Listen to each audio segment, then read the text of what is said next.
So, Tenet. So, full disclosure, I didn't really have any, preconceived notion about going to see this film. I never thought about it, never saw a trailer, never really cared. I like Christopher Nolan fine. His Batman / Dark Knight trilogy was really good. I like Inception just fine. Speaking of which, I was going to do a review for Inception because 2020 is the 10-year anniversary when it came out.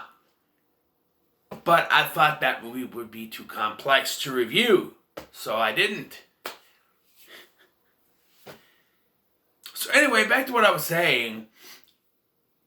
I had no preconceived notion of going to see this. Never thought about it, never wanted to, nothing. But then, the end of the year was coming up, and I wanted to do an end of the year ranking, and I knew it wasn't going to have that much. So I bought New Mutants, and I bought this. Gonna put them in my ranking. I'm gonna tell you right now, as it stands, I have no idea where I'm gonna put this movie. I'm sitting here at the beginning of the review and I don't even know what kind of ranking I'm gonna give it. What rating I'm gonna give it. Because to be honest, this movie, I probably would have been fine doing a review for Inception because this film is just so... I posted on my Facebook page, on the Scotty Boy Rules Facebook page, I said, just finished Tenet. Wow. Need to process. And it took me an hour. I got done watching this at 9 o'clock. An hour to process. And I still don't know if I'm fully processed. I was watching other people's reviews, and there seemed to be some, stuff here and there. So, the basic of this, at the beginning of this film, I was following along just fine. We have John David Washington, which is the son of Denzel Washington, and if you can hear it. You can hear his voice.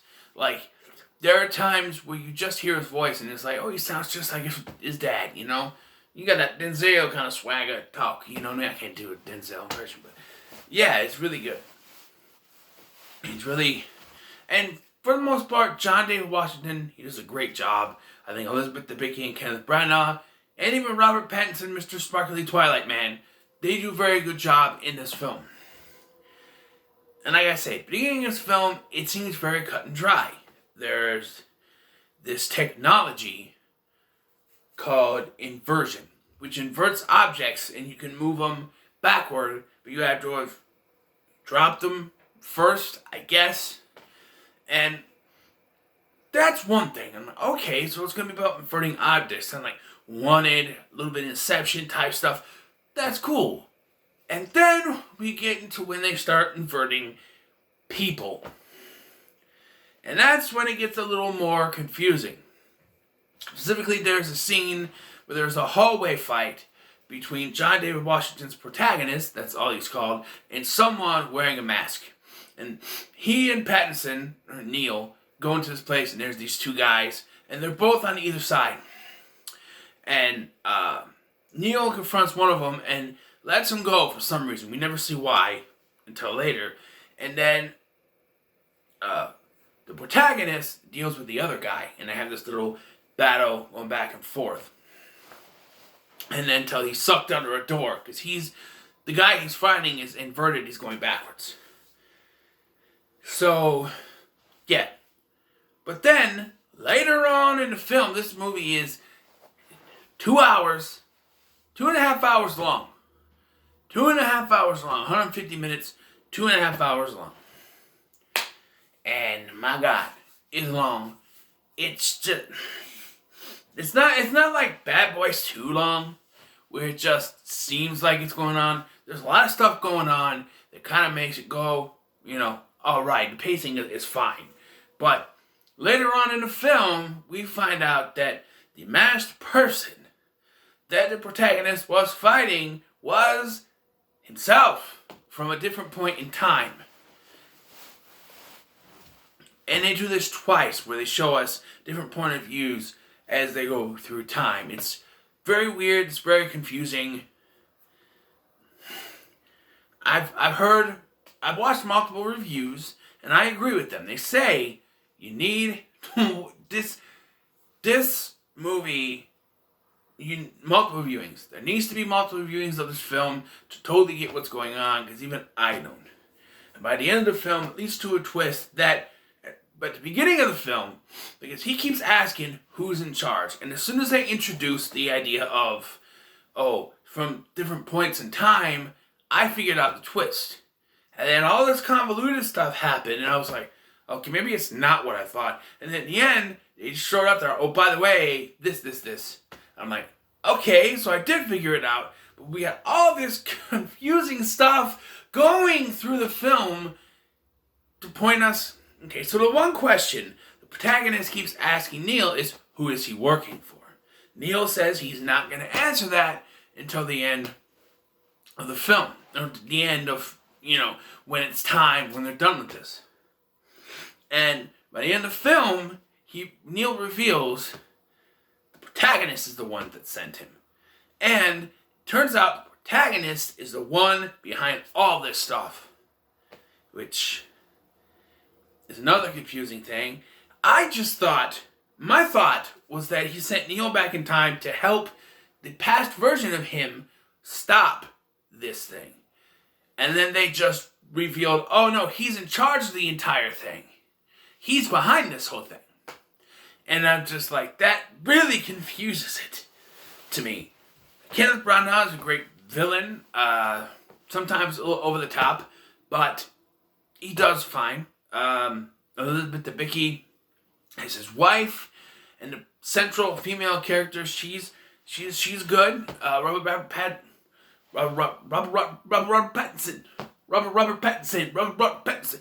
Pattinson does a very good job in this film. I can't wait to see him as Batman. I'm giving him the benefit of the doubt, I always know him as the sparky Twilight dude, but he can act, alright? And he uses his native British accent, so there's that. But yes, there's this whole thing with a red trinket, and so the beginning of this film starts with this raid on this opera theater. And so there's stuff that goes down.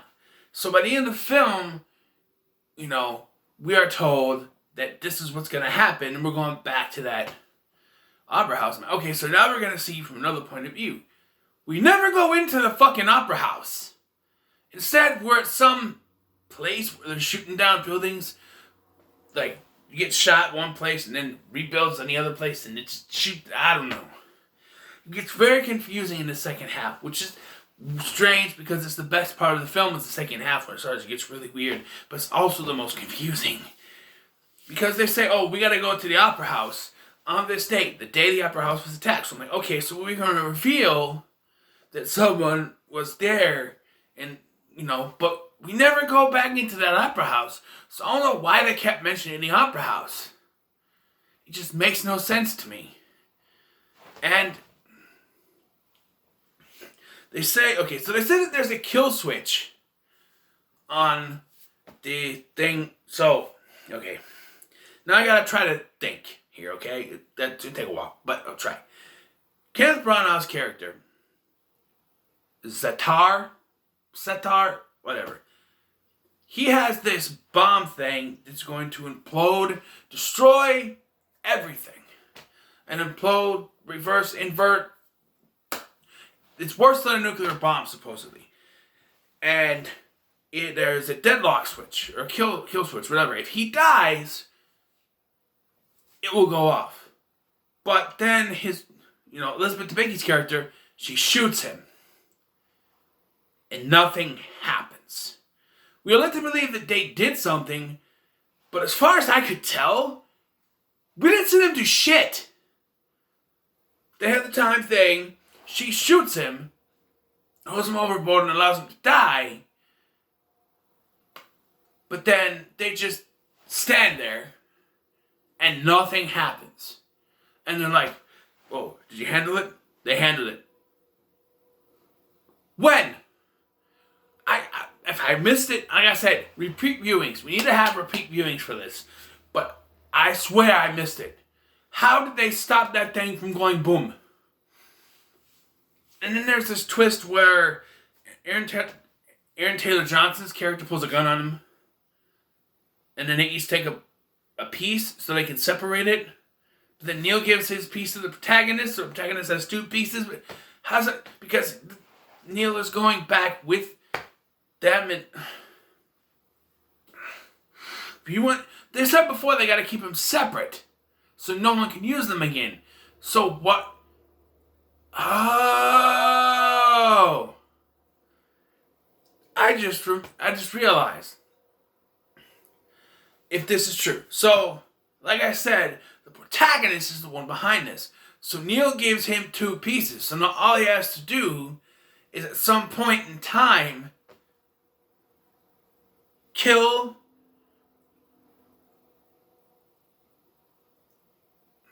Ives, whatever his name is, Aaron Taylor Johnson's character, and take that third piece. Maybe. Otherwise, it doesn't make sense why he gave him a second piece. And then we have the ending where you have the protagonist killing this woman, this Indian woman, and they show you the idea of you can send a message through time, sorta. There's this scientist at the beginning of the film that never comes back. I thought she was going to be like the Q or something. It's a spy thriller. On the outside, it's a spy thriller, but it goes way, way more because it's Christopher Nolan.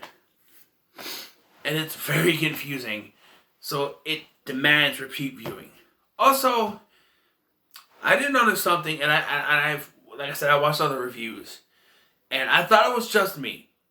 But there are times in this film where you can't hear shit for dialogue. Like, there's just a bunch of noise going on, and you can't... bunch of noise. Like, there's a bunch of noise, and you're trying to get over here, and I got that bomb over here. You know, it's just a bunch of noise going on. People are trying to talk. You can't hear him. He's done it before. You know, I hear it was done in Interstellar, most notably in the preview scene for The Dark Knight Rises. You couldn't hear Bane, and now, all of a sudden, it was turned up to 11. Oh, you can hear the Bane! It's just very loud now. Because of that. He likes to do that, and I'm sitting there watching it going, I can't hear what they're saying. I had subtitles on so I could tell what they're saying, but it's just like, can't really hear them. It's because of the sound mixing. The score is good. I don't remember the guy's name. Does it say in the back of here? Not that one. Who did the music?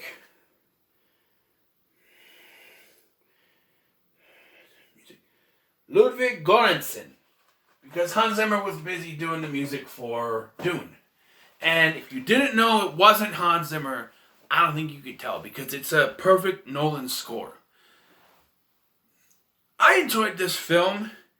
It's a Pandora's box of blah, but it's enjoyable. So I'm going to give it a 7. A 7 for now. Asterisk on that. 7 for now. Because it demands repeat viewing. I don't know how many times I have to say that. So it gets a 7 for now. And I'll figure out where I'm going to place it in my ranking of the 16 movies I saw this year. So there's that. So what are your thoughts on Tenet? Let me know in the comments below. Make sure to like, share, and subscribe.